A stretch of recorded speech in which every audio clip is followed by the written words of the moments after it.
Obiasi. Good evening, Abishapanyin. Watching you guys live from Bokrom.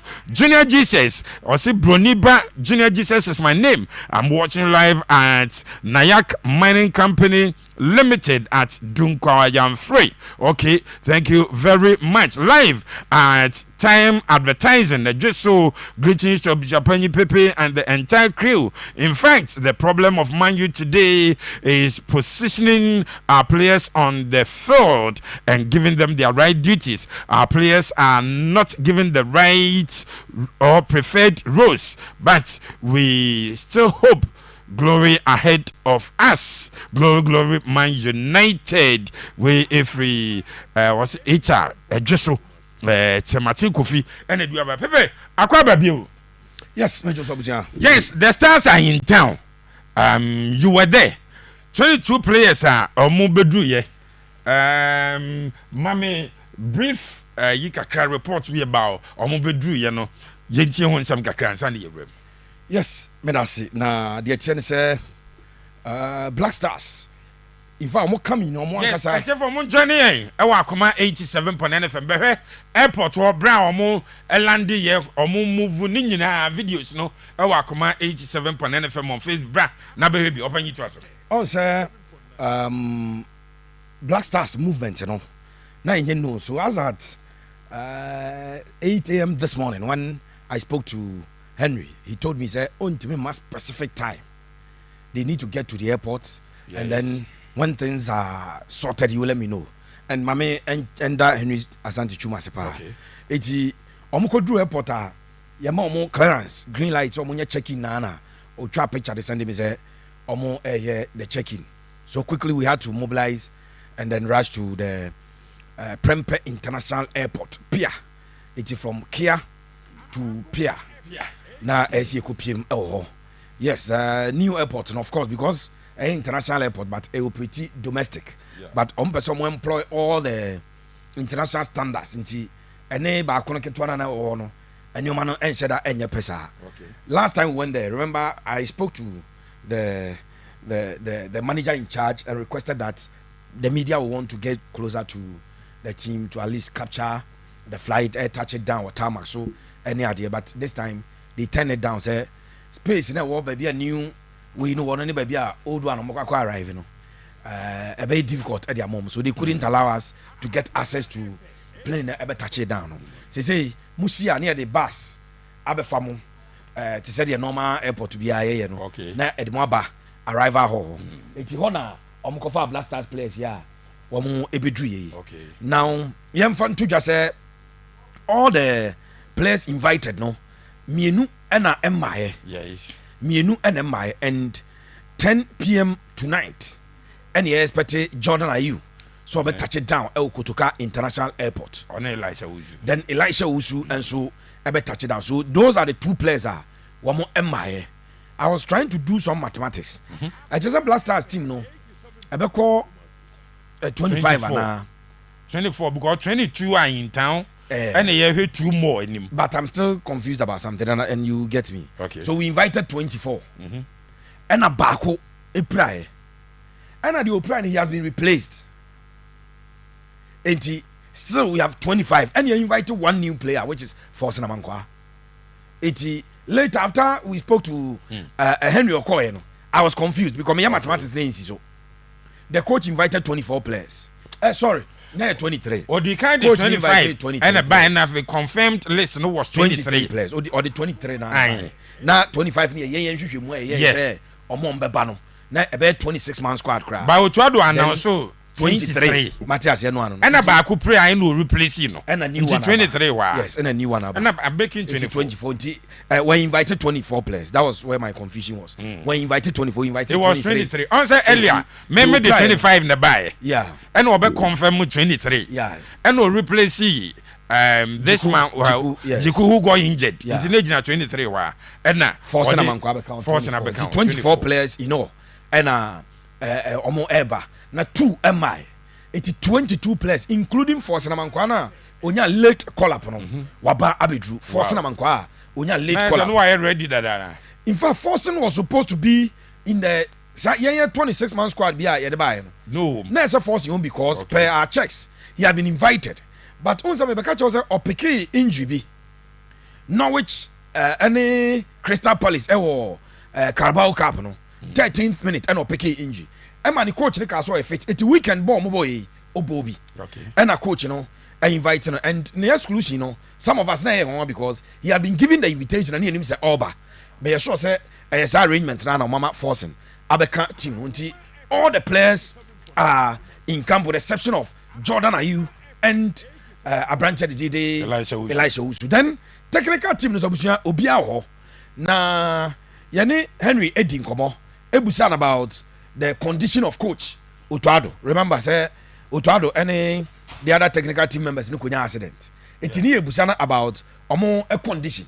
And Henry did to him say anopai na Otuado a complaining of pain bi ewo ne kon eba na so echi wono baby and quickly all my doctors treat no enti I wanted to get a video of Otuado to confirm say ne ho ye bibia ye okay and thankfully minya Otuado ebra obefo bus no a video na bibia no na che say e bia coach ewo problem bia because yes say make no if a spokesperson editor and him say he complained of some pain but I think that by and large or you okay because he was treated enti Kabiru me de sa video no mouse see Otuado ebra ofri arrival or ever for Blackstars bus no eno yenya no enti e capture ebusapani yes sir no kwase me wo ne say eno raf nipa dodo bia na obusa no omunyina wo ho omunyina bai sir no Kevin the confirmation no buy yes sir backroom staff no omo na omo say black no omo na omo say black yes eti ayi for no ka ho team security yes afei omo media team no omo handle cameras na de nyina ai ka ho yeah and coaches and apart from your coaches in anymore no omo sign for some other coaches to do some specific jobs at the moment the entire team nyina no and abusia omo buy omo the bus mienu and a pick omo the blaster bus na nyina yes a pick omo and afi omo ewo sa small cars na baako van and get one baako and so a pick the rest of the people and afi so sign file money omo no okay nje ha Blasters en for omo bus no we coach no say Otuado okay Otuado ono ankasa to get Otuado onkita clutches onkita hwe ono an na nante ya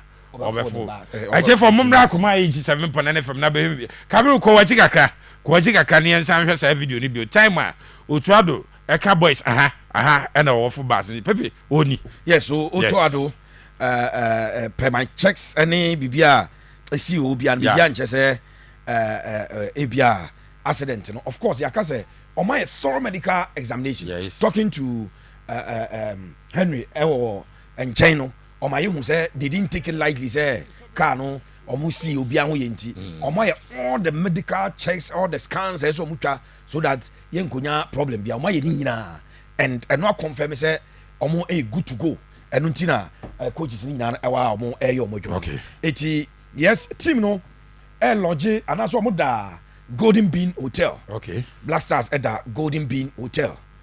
And in the next about 20 something minutes, they'll be training at the Babaya Sports Stadium. Okay. One thing a concern paragraph, the sort of pitch they will be meeting. It is a concern. Are they? Pitch is all more you are Macava Jatum Bibia. Concern everything. Kava Jatum, Sakafu, my boss, Bona. So much ya once or magiatum there. It's a pitch be why jitum but who so problem or concern with the pitch. And you concern anything. Concern is Henry. When I asked him specifically about the pitch, and I say, Pepe, me mura ho. But the NCC near Dika we are eager to go and see how it feels like. Oh, NSC for say 100%, 200% crowd. So my main comment, NSC for us when I make it. So money yeah, what you? And I may say my main comment because and I no more now. Me move beyond people who are incompetent. I've gone beyond them and I don't take them serious. It's my main. Now, Mr. Sepon, I confirm my oha the NSC board chairman. Say be okay, Jipepe, and that's so. And the pitch is a concern to the coaches, the players, they want to get a feel of it. On person who say the city, on person who the condition of the pitch, and no crab guide you as to boot bang and I'll be share at the game no, and no guide you as to how me I conduct your munti and then Henry West who used to say intensive training and at the end or say intense pa okay and I make a crash say and then Tuesday we expect Jordan to be leading the lines for us but Jordan beba training on training no so beba na 10 p.m.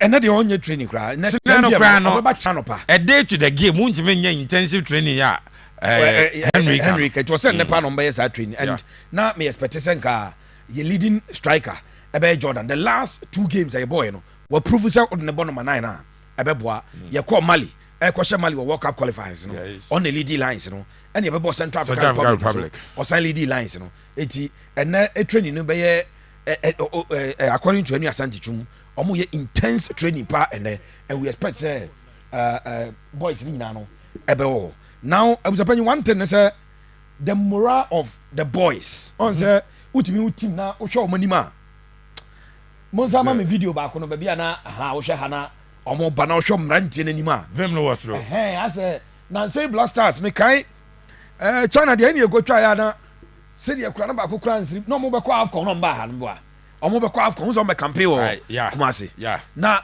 se de kura mo nsiri bi because na pressure wo mo so and go for the pressure but you see a relaxed atmosphere where all the players wey Inaki Williams and on a security for now on say airport staff ni bi and Kudus Monson na bomb bomb no Ali du say ni protocol goalkeeper ni we Tariq ni ubenya the new boy Ajete Forsen short yes we the China down for short no ajeso where he's in Salisu Mohammed Kudus yes that's Kudus and watch police ni bia say na basem police ni ba no on a we Jerome and we Antoine Semenyo ubenya Kingsley Schindler almost everybody ubia very relaxed and the atmosphere was good I was Prempeh International Airport we are hoping say Emranche no game where they said the raf edi kan edi chudwa no I was on the welcome message and they said they should deliver a very simple message baby on say Otuado build the team nen kakakra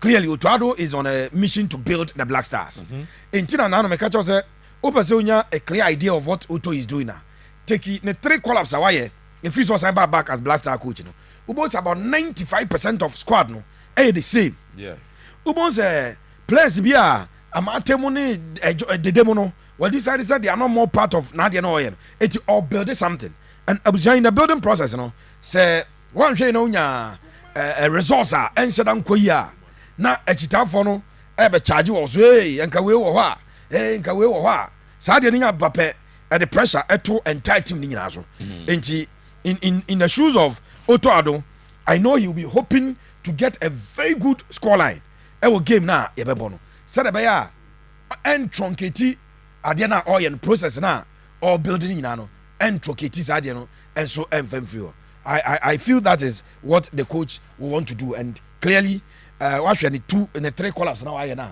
unse sad ade no e wona adwene ma all building kakrakra going forward with it me sure say no ebe boa pa but what makes me explain here why is Jordan you not in camp because omo nyina so omo time tickets ni adinti menim Jordan ba no Pepe omo ma mo reason be they did not explain to us except to tell us that he's not even in Ghana. He's not as he say waba Ghana yes omedru Ghana mpo omedru Ghana 10 p.m. anadwi 10 days anadwi so won't even Kumasi anadwi you no and he'll fly to Kumasi me sure early in the morning first flight tomorrow morning and a Jordan and the Ebeba Elisha at the Baby PM and so ewa it I'm sure sir and arrangement at here they will be flying daily on the flight from Accra Ababe Drew Kumasi or China Anopa because Henry told us specific time was 10 p.m. this evening and I said this tonight and on Babe touch it down now Drew could 10 p.m. Minim say be on special of course your airport and say utimi airplane ebelandianajo but I don't know if that arrangement was internal flights no mutu anajo sir I will be dia lande there is no maybe problem a charter flight too and America said there's no problem with landing at night I don't have problem The problem is a flight upon them. If we can, and I'm not sure we will charter a flight for the two. Jordan and for more. I'm not sure.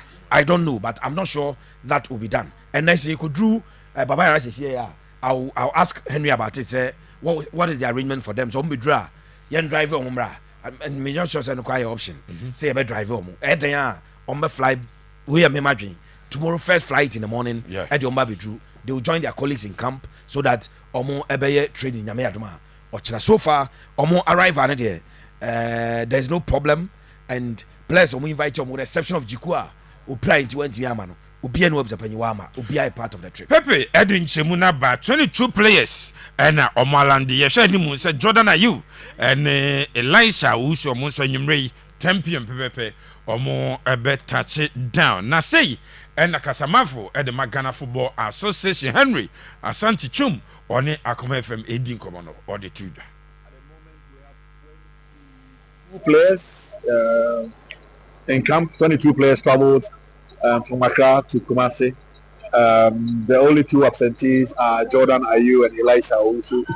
They will arrive in Accra tonight at 10 p.m. and then they will join us here in Kumasi tomorrow morning. The coaches decided to include 1 more player, Forsen Amankwa. So Forsen arrived this morning. And so he's part of us here.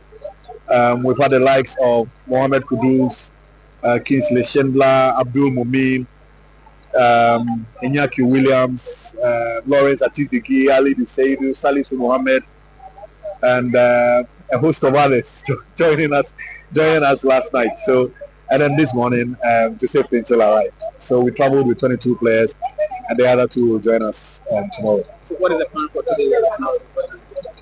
We have training at 4:30 at the Baba Yara Sports Stadium. What I can say is that at some point the training will be open to the media and the public.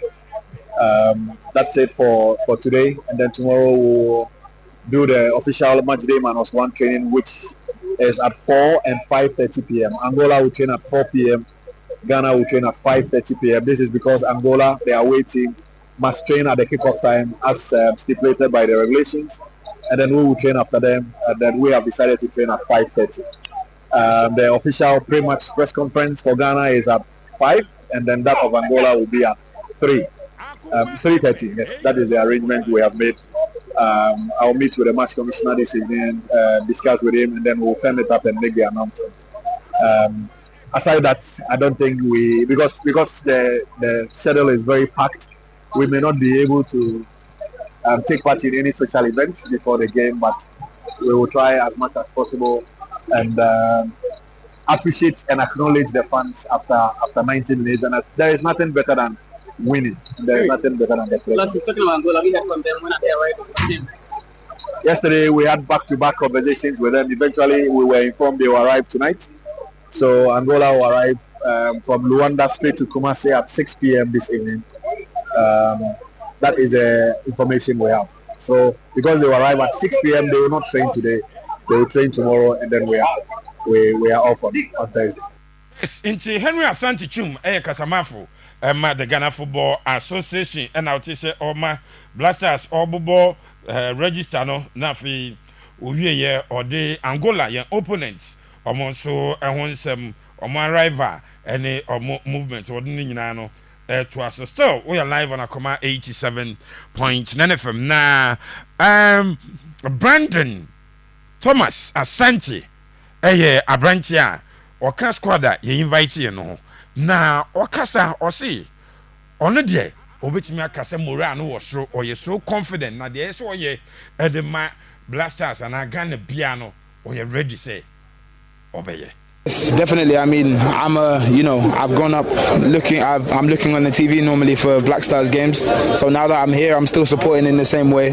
When I'm not on the pitch, I want us to be victorious. And when I come on, it's more of a opportunity to make a difference, and you know, I've got that in my heart that I want us to be successful as a nation. I've seen what we've done in the past, and we want to go on and achieve big things like that and more. So I'm ready to do my bit to contribute. And so far since your first call up, have you felt at home with the guys you have around you? Yes, definitely. I mean, you know, it's at the heart of who we are. Our hospitality is always a thing. So the boys were so good at welcoming me, and yeah, I feel like this is my family. You know, when you come home, it's that's how it is. That's the feeling. So I'm always excited to come to.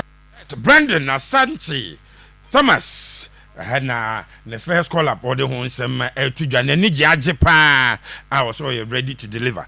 Nana Novaka made it to Jama saying opponents Angola, one coach Pedro Congaves ever can say Ohia fair officiating. Ghana and Angola, the last 5 games I yabo. Ghana winning 2. Angola winning 1 and a 2 I draw. Coach Nisi the Intian. Nemren Chene Ghana is ya bia or moye so confident. Or much as a bono, or betimi a bono. In our plan, in our mentality, we want to be part of the biggest countries in football in Africa. So if you have that in your mentality, you want to play football and defend the better teams. It's not a question about freight. It's a question about challenge yourself to play with the better teams. So play with Ghana for us is wonderful because Ghana is the third one in all years in Africa. I think only Cameroon and Egypt have a better story than Ghana. Sure. And actually, Ghana have players from Premier League, Liga, en France, and all over the world, the best players. So is a big opportunity for us. It's not a question about be afraid. It's a question to be brave and play football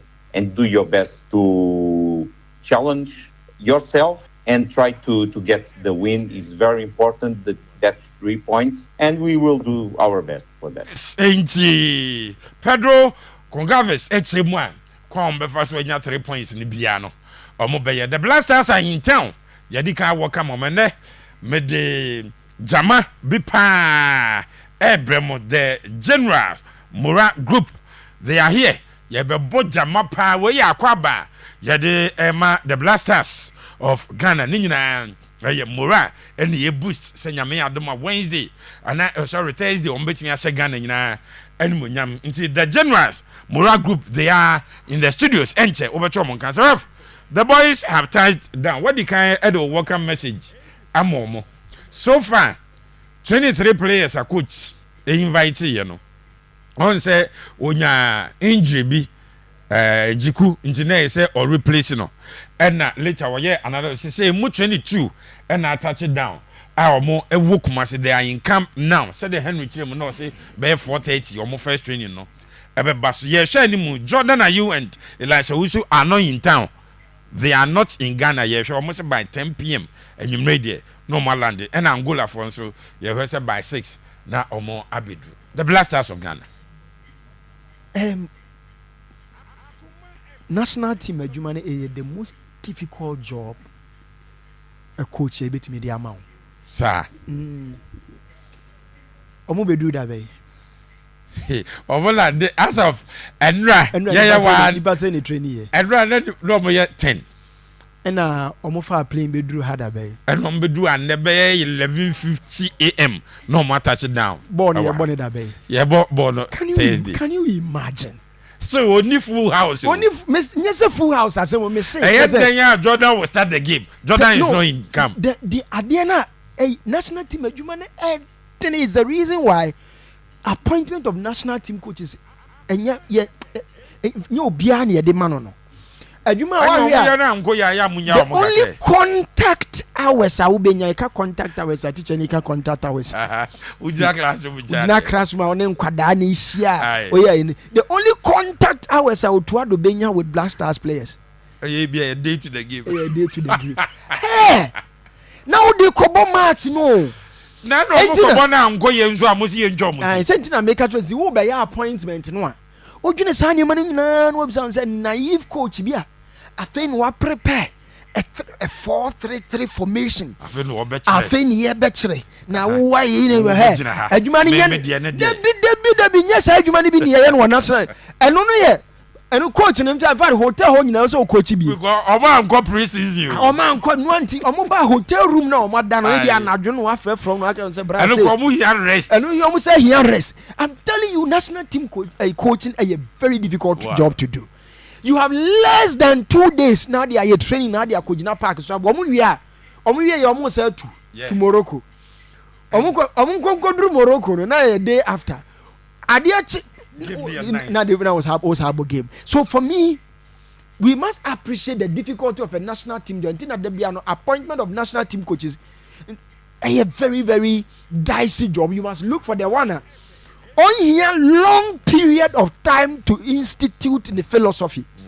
On here time a door son what media say na you say Debbie. Short period, one training session now. I was a grab ya dear now person we and necklace you team more boy Brantin Bejina Parks no more top up young here. And you won't even blame us. I won't mean players and grab no be Ajina Parks no be a body with him. Angola for presented to us a very tough challenge. Angola versus Namibia in the Kosafa Aid. 5-0. And Angola say wow. Angola versus Comoros. Angola SA Comoros 2-1. Okay. Ewo Hormone. Angola versus Lesotho. Angola Ewini 3. So you look at how Angola team no from the team B to the team A, very, very strong team. And I think Pepe said for some bare number of matches, omu nya any defeat a very difficult team. Into what I said go Carves ne kasano. Or you say so nya fair officiating. Our call for fair. Or you say nya your team no the way I say we are all over the place. No, not Jay say obey because based on the see had the last time no. You realize that you're brave. In fact, a man for sorry free stadium hormone before Antoine Semenya. Yeah, because not born yet. And another they were not creating chances. It's not a difficult situation they find here. But yeah, hope he say based on Mali game no more boy, you know. Any the ever born a here. CR there no. You ever born CR, you know. Yeah. Central African Republic. Me say, even though CR, you know, the way you concede goals and yet very encouraging. But me say, some way, somehow, kakra, ye mode mono, ye pejaka. I am hoping that Angola me a rude shock. I'm hoping that Angola me cut sa performance na kakra pejana. Angola me cut sa performance no short. A lot is expected of Blackstars. Ubisa said DNA expected say Angola you bet me show more hana you proceeded to the next you taking the next game no I know so about so Angola bought Ghana omo Sudan. Very difficult game for them. Me sure say in this game Angola will look for results. So omo nya drawn game nti their strategy omo de be ba han be strategy MS omo be open up completely ni ya tie ginabo. But omo be hese omo be hold here frustrate here. Say the be ya omo nya ya ebra ya vulnerable na ya frustrated no. Omo betimi ya exploit your weakness. Minim say otu ado ya aware.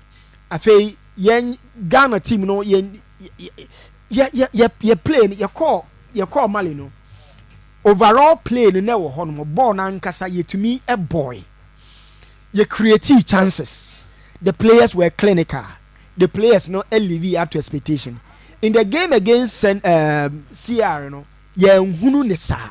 But ye what was necessary on the day.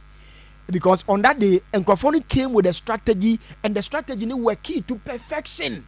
Na yemi nwanwa say CR for no ball with that level of confidence ebra no mo see akan wa han and I am hoping say sa shock na komodi be my ha no NCBO for no better try some be the same thing yeah they will do the coach is so confident say they can omitimi abai enti or say they so omo ye bia to get the 3 points and they are ready so supporters no say they be can once again the last game na ball ha no the way I strategy na fire na no yenya calm and you mu ye dina Let's keep supporting them. Let's not give up on them. Team, we have a decent team, but Ghana team and Kasano and Kakran fe na ye pick up. My the old mentality of a Ghana and Ebonunko support. The Ghana team not falling way off the pedestal, and I think that Kakran and a year build. For me, we have had our issues internally. Blackstars and issues. We have had issues with appointment of Otuado, yenya issues and all that. But the Dura Konoa na kweye say yenyina ye ntimi up na yenko with a common front. Yenko penkunim di mfamra. Mimi de back to back victory. I want to see another victory coming after Nyame Adama Thursday game na everybody. Mama shine na pepe show video bi che. As a boys no you so confident. Wo share omo the demeanor, wo share omo attitude. As a confidence bi wo ho minim season na start ye no. Niam ekoye mo na say den na ma game we yes minim say bi a technical team no mo di nkomo bi so there. As omo moral no was. Yes. So we have a back-to-back victory. Ebema moral kakra. Yes, look at them. What show be anymore? I say, Syria won the new mutu say, and yes, tensed atmosphere and be confidence. And it's because of the last two games, and they are coming to Kumasi. Okay. Kumasi has always been a base. I supported Blackstars. In fact, the game against Sierra, Nanka more born with any other venue, they would have lost that game. Boys, Nankasa prefer Kumasi. Yeah, no, they would have lost that game because now your game, Kumasi atmosphere could be very intimidating to opponents. Especially as a good man, dear near my bench, we are referee now and for one stay with grounds, one here you lose control because you have a very intimidating atmosphere. And so I'm saying that they feel at home. Again, what Timia Koshemali, difficult game, what about the victory? And confidence never was true going into the game, but there's a thin line between confidence and arrogance. There's a thin line between confidence and losing your guard. Okay. There's a thin line between confidence and they say, overly. And you need to manage it. Okay. Confidence here, pa. But one here na broswa a jigua, bra, ubenya a rude awakening. I'm hoping say omun disappoint you on the day. Seraph, any ye hope. Say omun disappointing on the day. The Blackstars are in town. A big welcome to them. Sabre omo PM or Babaya Sports Stadium. Omo training